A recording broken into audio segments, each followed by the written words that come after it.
Let us live living in the Lord. Kanang magkinabuhi ta ilalom diha sa Ginoo.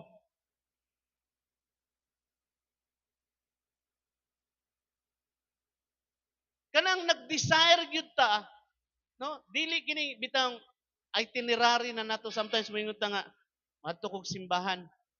Wala ka nag-adto sa simbahan tungod kay you are excited sa presensya sa Dios.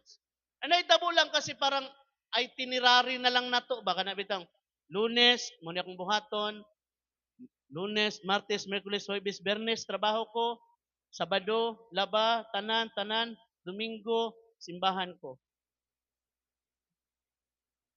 That's itinerary. Parang daily routine na lang sa atong life. Pero ang gipangita sa Dios kanang excited kang mupuyo diha sa Ginoo.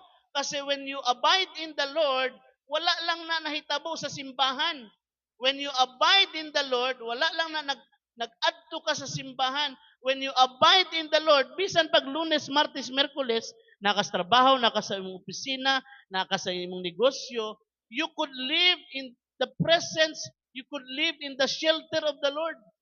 Ay ang yawa, dili lang na siya muatake once a week.